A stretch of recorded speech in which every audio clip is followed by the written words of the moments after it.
Hello，大家好啊！今日咧同大家講下一隻我好中意嘅手錶，就係勞力士 Explorer One 369，佢哋俗稱係木村拓哉。左手邊呢一隻咧就係114-270，右手邊呢一隻咧就係14270。右手邊呢一隻咧，你見到佢個面嗰度咧係寫住咧 T45嘅 T25嚟嘅。咁呢邊咧係一個 Swiss Made 嘅面嚟嘅。而最容易睇得出14270同114-270嘅分別係乜嘢咧？個錶耳呢個位係實心錶耳嚟嘅，係突出嚟嘅呢個位。14270咧，呢度係凹咗入去嘅。睇呢個位就知噶啦，即係14270嘅錶耳後邊咧係尖啲嘅，14270嘅錶耳後邊咧係咁樣嘅，係圓嘅。就咁望落去咧，對住分別真係不大，係可能個勞力士 Explorer 嘅字體有少少唔同，咁其實個錶殼都係冇乜分別。14270係3000機芯啦，14270係3130機芯咯，咁啊可以俾啲夜光大家睇下。呢一邊呢個咧就係 T25面咧，呢個啲夜光咧係比較青色啲嘅，呢邊呢個夜光係比較係藍光啲嘅。咁而家仲有啲綠色夜光啦，呢個夜光慢慢退啦，開始冇啦呢個夜光。14270咧係有內影嘅，其實兩個殼冇乜分別，我真係分唔到，其實分別都不大。好似咯，兩隻都好似。如果你問我再買一隻嘅，其實咩面都唔緊要，最緊要平。呢一隻咧14270咧就係 U 頭啦，1998年啦。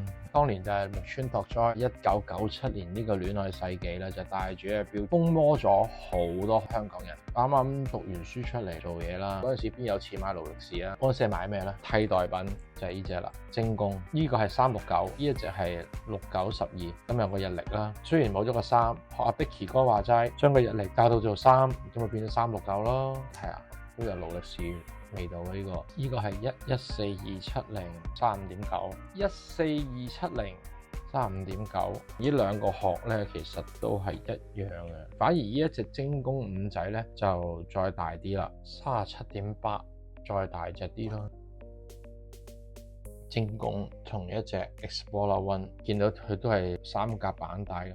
精工呢個同單琴添，我其實中意單琴多啲嘅。精工係唔錯嘅，戴咗年幾兩年度啦，呢隻錶終於咧都有機會咧，我就買人生第一隻勞力士啦。咁就唔係 Explorer One， 係邊隻咧？就係呢一隻啦，藍面嘅 Air King 啦。因為當年咧呢隻有折啦，83折啦。周大福好似我阿媽就喺度做金會啦，公金會嗰啲啦。呢隻有折14270咧就冇折，17000幾。呢隻折咗就13000幾，最後就買咗有折嗰隻啦，買咗呢隻人生第一隻勞力士。呢一隻咧就 T 面嚟嘅。呢一隻錶我都入過廠2次啦，一次抹油啦，一次就因為唔小心跌咗落地，成塊水晶玻璃爛咗。仲有一隻俾大家睇下，黑白雙煞，都係精工五仔。都係同一款，不過係白面嘅，襯衫一流啊！近年啦，我都會有陣時都會儲一啲369嘅錶，呢一隻都係其中一隻。呢隻咧就叫做 Smith， 當年咧 Smith 有贊助錶俾登山隊嘅，傳說啦就話佢登上額菲爾士峰第一隻，其實就唔係勞力士，係 Smith， 所以呢一隻錶好有話題性嘅。呢隻錶35.9，我望落去好似細隻啲咁。咁另外咧又一隻啦，一隻自己真係好中意嘅，呢隻係6610嘅老豆版原裝7206釘帶，啲字都變晒黃噶啦。呢隻6610咧就1958年嘅，黃晒噶啦已經。後期嘅上行面嚟嘅，古董上行面，即係勞力士換翻嚟嘅，我覺得冇乜所謂，都係古董面。Ivan Sir 就話係 Mark 0，咁阿常睇嗰隻面，佢話都幾靚，我都唔識啊，因為我都唔係專家嚟嘅。足36嘅1030蝴蝶陀機芯嚟，黃晒夜光，好有 vintage 嘅味道啦。呢隻我都好中意嘅。咁除咗一啲古董嘅錶之外咧，我都會玩下一啲我哋祖國國產嘅淘寶貨嚟嘅，但係唔錯㗎嗱 ，custom 咗個 logo 落去啦。呢個就我之前自己嘅一間酒吧嘅 logo 啦，自己整咗幾隻字落去啦。Alcoholic Party Animal， 我哋平時粗帶啊，或者去外地旅遊嘅時候就會帶呢隻咯。困爛咗、跌咗、俾人搶咗都唔怕，去到外地都小心啲咯，唔好帶咁貴嘅錶去啦，都係帶呢啲錶啦。呢隻就都係 Explorer 樣咁樣啦。咁另外咧，我又儲咗一隻6282上鏈機芯嚟嘅，尖針烏蠅釘字凸皇冠陰陽面，有啲人叫格仔，其實係陰陽面啦，黃晒塊面，34mm 呢隻。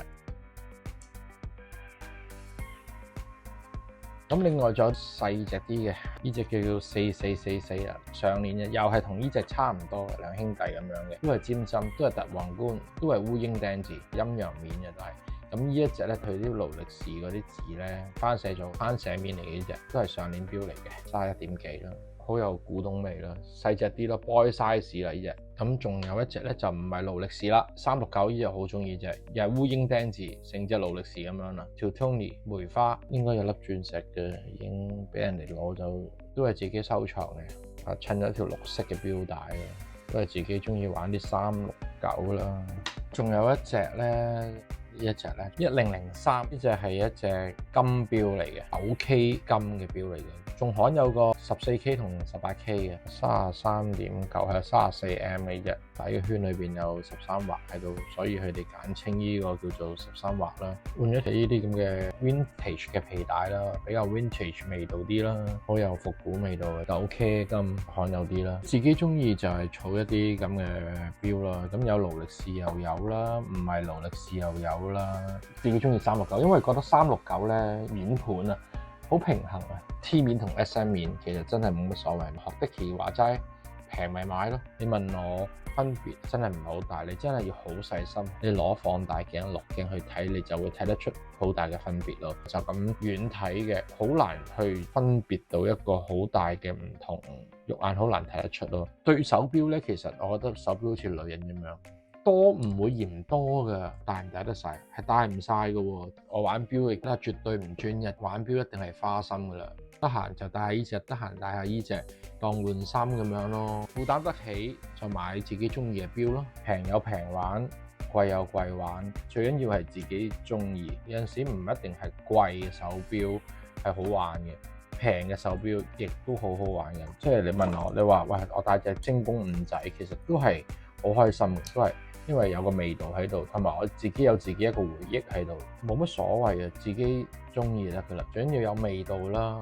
其實每一隻錶背後都可能有一個古仔，係你自己嘅古仔啦，亦都可能係隻手錶嘅古仔啦。但係一啲有故事性嘅手錶，呢樣嘢就係玩錶嘅樂趣啦。我呢度好多錶咧，呢啲咧都係喺阿 Dicky 頻道嗰度揾翻嚟嘅呢啲。如果大家想揾一啲平嘅錶啊，或者係一啲比較特色嘅錶咧，不妨喺阿 Dicky 嘅頻道嗰度咧都可以揾到嘅。大家多啲睇佢嘅頻道啦。咁大家亦都要睇我頻道喎，都要幫手訂閱下我頻道，支持下我頻道。記得點讚、鼓勵性嘅留言同埋分享出去。多謝大家。